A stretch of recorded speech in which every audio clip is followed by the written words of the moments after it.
Duchess. Fanta uslubidagi Duchessni tatib ko'ring. Xohlaysanmi? Cristiano Ronaldo haqida 100 ta fakt. Qani, ketdik. To'liq ismi Cristiano Ronaldo dos Santos Aveiro. Ronaldoning ismi AQShning sobiq prezidenti Ronald Reagan sharafiga qo'yilgan. 1985-yil 5-fevralda tug'ilgan. Millati Portugal. Bolaligida u yurak kasalligi bilan qiynalgan va buning uchun u operatsiya bo'lgan. Hozirda 40 yoshda, bo'yi 189 sm, og'irligi esa 83 kg. Oilasida 4-farzand. Cristiano futbol o'ynashni 2-3 yoshida boshlagan. 6 yoshida esa maktabga borgan. Maktabda a'lo baholarda o'qigan. Ingliz til fanini yoqtirmagan. 14 yoshida ustozga stul uloqtirgani uchun maktabdan haydalgan. 6 yoshida Atorine klubida o'ynash uchun taklif olgan. Oilasi juda qashshoq bo'lgan va shu sababli Ronaldoni abort qilib tashlashni xohlashgan. Ronaldo qo'shimcha pul topish uchun ko'chani supurgan. 2002-yilda Sporting klubi bilan professional shartnoma imzolagan.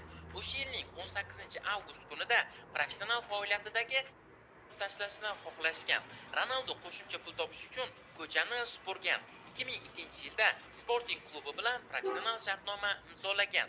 O'sha yilning 18-avgust kunida professional faoliyatidagi ilk sovg'ani qo'lga kiritgan, lekin o'sha o'yinda qatnasha olmagan. 2003-yilda Manchester United $12 million Ronaldoni sotib olgan. Ronaldo o'zi ishtirok etgan barcha musobaqalarda gol ura olgan yagona futbolchi hisoblanadi. Angliya, Ispaniya va Italiyada chempion bo'lgan birinchi futbolchi hisoblanadi. Ronaldo hech qachon spirtli ichimliklar ichmaydi, chunki uning otasi alkogolizm tufayli vafot etgan. Ronaldo kuniga 4-5 marta yuvinadi. Ronaldoda hech qanday tatuirovkalar yo'q, chunki u doim qon topshiradi. Ronaldoning eng yoqtirgan filmi Rocky. Sportingga qarshi o'yinda gol urgan, lekin nishonlamagan. Ronaldo saraton kasalligiga qarshi kurashuvchi eng katta donor hisoblanadi. O'zining birinchi oltin to'pini 2008-yilda qo'lga kiritgan. 2009-yilda rekord summada Real Madrid safiga qo'shilgan. Real safida 4 ta Chempionlar Ligasini yutgan va o'zining eng yuqori darajasiga chiqqan. 2018-yilda Juventus safiga 100 million yevro evaziga qo'shilgan. Bu summa Italiya transferlar tarixidagi rekord hisoblanadi. Chempionlar Ligasida bitta mavsumdagi gollar soni bo'yicha ham rekordchi bo'lgan. 2016-yilda Portugaliya terma jamoasi bilan Yevro kubogini yutgan. Finalda jiddiy jarohat olgan bo'lsa ham jamoasiga murabbiylik qilib turgan. Ronaldoning CR7 brendi bor. Ronaldoning xayriya tashkilotlari ham juda ko'p. Ronaldo bir necha bor Guinnesslar rekordiga kirgan. Nike va KFC kabi kompaniyalarning reklamalariga chiqqan. Instagramda birinchi 100 million obunachiga erishgan ilk futbolchi. Ronaldo Portugaliya jamoasining hozirgi sardori, Yevropaning top urari hisoblanadi. Ronaldo haqida kitoblar, kinolar va hatto komikslar yozilgan. Ronaldoning 40 yoshidagi sport formasi juda ham kuchli. Juventusga qarshi o'yinidagi qaychi uslubidagi goli eng chiroyli goli hisoblanadi. Ronaldo haqida juda ham ko'p memlar qilingan. Ronaldo formasini saqlab qolish uchun doimiy dietada yuradi. Mashg'ulotlari uchun oyiga $1 million sarflaydi. Ronaldo qimmatbaho aksessuarlarni yaxshi ko'radi. FIFAning eng yaxshi o'yinchisi deb topilgan. Ronaldoning kola ichishni rad etgan videosi internetni portlatib yuborgan va bu videodan so'ng Coca-Cola aksiyasi tushib ketgan. 18 yoshdan Portugaliya terma jamoasi bilan debyut qilgan. Manchester safida 144 ta gol urgan.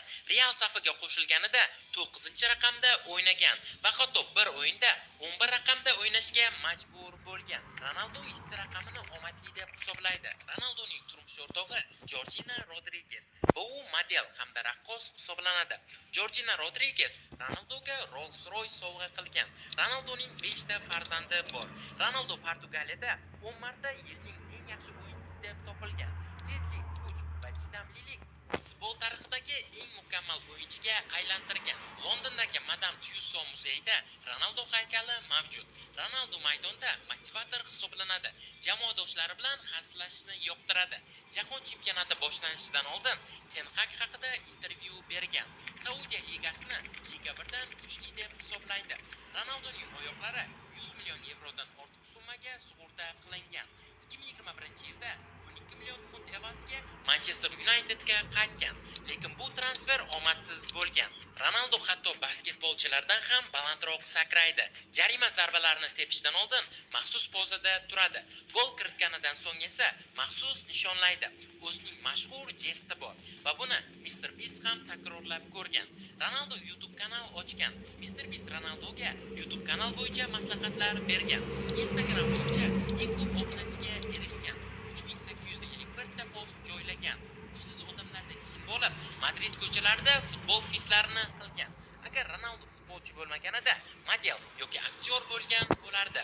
BBC versiyasiga ko'ra, dunyoning eng yaxshi o'yinchisi hisoblanadi. Ronaldo o'zini dunyodagi eng kuchli futbolchi deb biladi. Ronaldo hozir 1000 ta gol kiritish maqsadida o'ynamoqda va hozirgi kungacha 128 ta gol urgan. 40 yoshda ham Saudiyaning eng yaxshi to'purari hisoblanadi. Lekin Al Nassr bilan biror marta Saudiya chempioni bo'la olmagan. Ronaldo 2026-yilgi Jahon chempionatini yutishni maqsad qilib qo'ygan.